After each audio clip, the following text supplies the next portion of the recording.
नमस्कार प्रिय दर्शकों, हाजिर हूँ आज कुछ ज्योतिष के अशुभ योगों को लेकर। दर्शकों, आज मैं आपको जो योग बताने वाला हूँ, शायद यह सारे योग आप लोग पहले से भी जानते होंगे अथवा आपके लिए नया भी हो सकता है, किंतु कुछ नया नहीं, पुराने ज्योतिषीय अशुभ योगों को ही लेकर हाजिर हूँ, जो कि आपस में अपने आप में बड़े ही खतरनाक है। जैसे भाई, राजयोगों की बात की जाए तो पंच महापुरुष राजयोग, लक्ष्मी राजयोग, विष्णु लक्ष्मी राजयोग, त्रिदेव राजयोग, यह सब अपने आप में उच्चतम श्रेष्ठ राजयोग बनते हैं जन्म कुंडली में। उसी प्रकार कुछ ऐसे दुर्योग होते हैं जो कि इन राजयोगों को भी टक्कर देते हैं। टक्कर देने का मतलब, मान लीजिए आपकी कुंडली में कोई अच्छा पंच महापुरुष राजयोग में से एक राजयोग बना हो अथवा त्रिदेव योग बना हो, तो उन त्रिदेव योग के फलों को नष्ट करने का यह सारे योग सामर्थ्य रखते हैं। दर्शकों, मैं आज आपको जो योग बताने वाला हूँ, यदि यह योग जन्म कुंडली में बनते हैं तो इनका उपाय जातक को अवश्य करना चाहिए। तो कौन कौन से उपाय हैं, कौन कौन से योग हैं तथा यह योग कुंडली में कैसे बनते हैं, आइए इसे जाना जाए। दर्शकों, पहला योग है गुरु चांडाल योग। बहुत सारे लोग जानते होंगे गुरु चांडाल योग जन्म कुंडली में कैसे बनता है।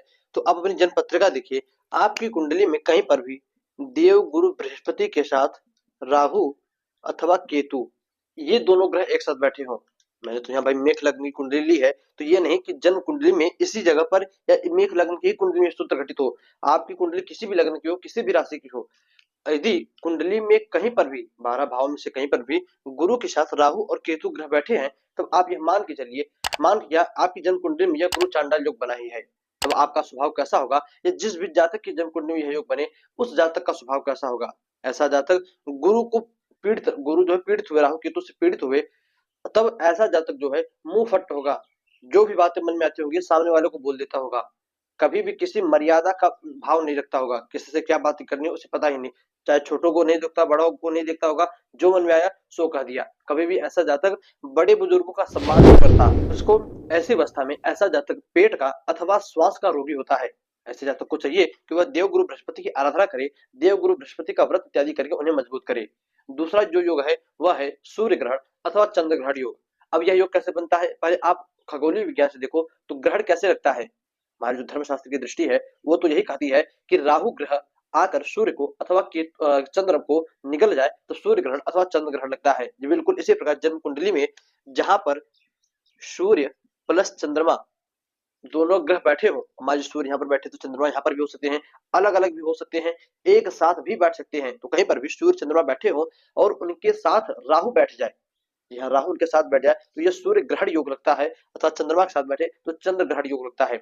अब सूर्य ग्रहण आपकी कुंडली में लगा है तो आपके अंदर आत्मविश्वास की कमी होगी, आपके अंदर कॉन्फिडेंस लेवल की बहुत कमी होगी, आपको अपने आप पर भरोसा ही नहीं होगा, आपको आपके पिता का सुख नहीं मिलता, पिता से संबंध अच्छे नहीं होंगे, हमेशा आप कह सकते हो पिताजी आपको डांटते होंगे, आप जहाँ पर नौकरी करेंगे वहां पर बॉस से आपके संबंध अच्छे नहीं रहेंगे, जो आपका वहां पर मेन रहेगा उससे आपके संबंध अच्छे नहीं रहेंगे, वो हमेशा आपको देख कर ही गुस्सा हो जाता होगा। चंद्र ग्रहण बना है तो माता से संबंध अच्छे नहीं होंगे, हमेशा आपको कोई ना कोई मानसिक टेंशन लगी रहेगी, हमेशा आपका मन भटकता रहेगा, कभी स्थिर नहीं होगा। ऐसी अवस्था में सूर्य ग्रहण है तो आपको सूर्य देव की आराधना करनी चाहिए, सूर्य देव को जल दीजिए, आदित्य हृदय स्तोत्र का पाठ कीजिए। चंद्र ग्रहण योग लगा है तो चंद्रमा का उपाय कीजिए, भगवान शिव की पूजा कीजिए, चंद्रमा को अर्घ्य दीजिए दूर से, तब यह दोनों योगों की शांति होती है। दर्शकों, इस प्रकार जो तीसरा योग है वह भी राहु से ही बनता है, नाम है पिशाच योग अथवा दरिद्र योग। अब ये योग बनता कहते हैं तो आप जन्म कुंडली में शनि की स्थिति देखिए, शनि कुंडली में कहां पर बैठे हैं, शनि जहां पर बैठे हो उन्हीं शनि के साथ राहु बैठ जाए, राहु बैठ जाए तब यह कुंडली में पिशाच योग बनता है। कुछ कुछ लोग इसे दरिद्र योग भी कहते हैं, उसका एक ही सिंपल रीजन है, मान लीजिए शनि प्लस राहु एक साथ बैठे हैं तो ऐसा जातक का किसी भी काम में मन नहीं लगेगा। मान लीजिए किसी काम को कुछ दिनों के लिए करता भी है तो कुछ दिनों के लिए करेगा फिर उस काम को छोड़ देगा, उसकी धन की व्यवस्था सही ढंग से नहीं हो पाती। दर्शकों, ऐसा जातक बीमार हमेशा रहता है, कोई ना कोई बीमारी ऐसे जातक को लगी रहेगी, ऐसा जातक आए दिन कोई ना कोई रोग उसके शरीर में लगा रहेगा, ऐसा जातक कर्ज से भी परेशान होता है, अपने पितरों को भी रुष्ट करके रखता है, पितरों का भी ध्यान नहीं रखता, अपने पितरों को भी तर्पण इत्यादि नहीं करता, तो हर अवस्था में ऐसा जातक परेशान रहता है, तो शायद शायद इसी कारण से लोग इसे दरिद्र योग कहते हैं। या कुछ लोग होते हैं ज्योतिष में कुछ ऐसे मर्मज्ञ हैं, विद्वान हैं, जो कि इस योग को दरिद्र योग बताते हैं।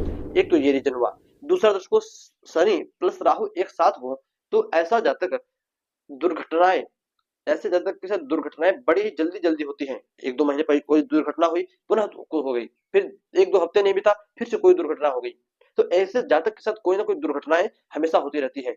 इसके लिए चाहिए, यदि आपकी कुंडली में यह योग बना है तो आप कम से कम कम से कम 1.25 लाख महामृत्युंजय का जप मंत्र का जप किसी ब्राह्मण के द्वारा आप अपने नाम से अपने घर में अथवा मंदिर में करवाओ, तब आपको लाभ मिलेगा। दर्शकों, इसी प्रकार जो 5वां योग है वह है पितृदोष। अब यह कुंडली में कैसे बनता है भाई? पितृदोष सभी लोग जानते होंगे। पितृदोष हो तो जातक की जीवन में बड़ी दिक्कत आती है, उसे हमेशा मुसीबतों का सामना करना पड़ता है। तो सूत्र कहता है जातक की जन्म कुंडली के दूसरे भाव में, 5वें भाव में, 9वें भाव में, इन भावों में राहु बैठे हों, ये भाव जो है आपके पितरों से संबंध रखते हैं। दूसरा भाव, 5वां दूसरा भाव पैतृक धन, 5वां भाव आपका वंश और 9वां भाव पिता का वंश अथवा कह सकते हैं पिता का जो है पूर्वज, पिता की पूर्वज को 9वें भाव से देखा जाता है। तो ये दूसरा, 5वां, ये तीनों भाव हमारे पूर्वजों को दर्शाता है। तो इन भावों में राहु जैसे पापक ग्रह बैठ जाए तब यह जो है आप कह सकते हो कि पितृदोष बनता है। अब पितृदोष बने तो पितृदोष के बहुत सारे उपाय हैं।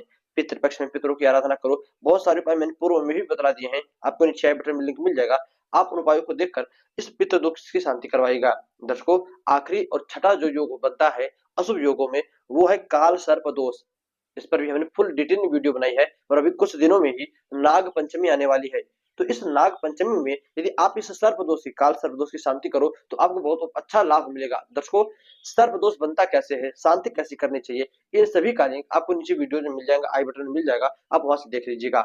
सर्प दोष जो है जिस भी जातक की जन्म कुंडली बनता है उसके हर काम में अड़चन लाता है। पढ़ाई हो, व्यापार हो, बिजनेस हो, नौकरी चाकरी हो, शादी हो, बाल बच्चे हो, हर चीज में जो दिक्कत लाता है। दो चीजों में, विशेष करके दो चीजों में सबसे ज्यादा दिक्कत रहता है। वो दो चीजें होती है जिस भाव में राहु और केतु बैठे हों। मान लीजिए राहु कुंडली के पंचम भाव में बैठे हों तो 1 2 3 4 5 6 7 केतु चल जाएंगे कुंडली के एकादश भाव में। तो ऐसे जातक को पढ़ाई में और पैसे कमाने में दिक्कत मिलेगी। राहु कुंडली के लग्न में बैठे हों तो केतु आ जाएंगे सप्तम भाव में। तो ऐसे जातक के शरीर में हमेशा कोई ना कोई रोग बना रहेगा। अब देखिए, हमेशा का मतलब ये नहीं कि 24 घंटा वो बिस्तर पर ही पड़ा रहे। कभी बुखार हो जाए, 2 4 महीने ठीक हुआ, फिर कुछ कभी जो है कोई और रोग हो जाए। सप्तम भाव में केतु बैठे तो विवाह में दिक्कत लाएंगे। तो राहु केतु से जो काल सर्प दोष बनता है, कैसे उपाय करना चाहिए, कैसे शांति करनी चाहिए, इसका आपको नीचे आई बटन में लिंक मिल जाएगा, आप वीडियो देख लीजिएगा।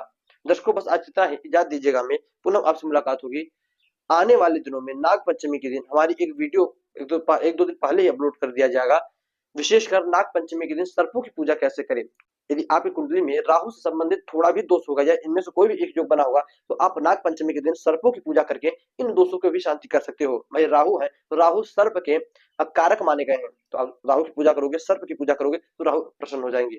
दर्शकों, बस आज कितना ही, इजाजत दीजिएगा, पुनः आपसे मुलाकात होगी किसी नई वीडियो में नए टॉपिक के साथ। तब तक के लिए नमस्कार।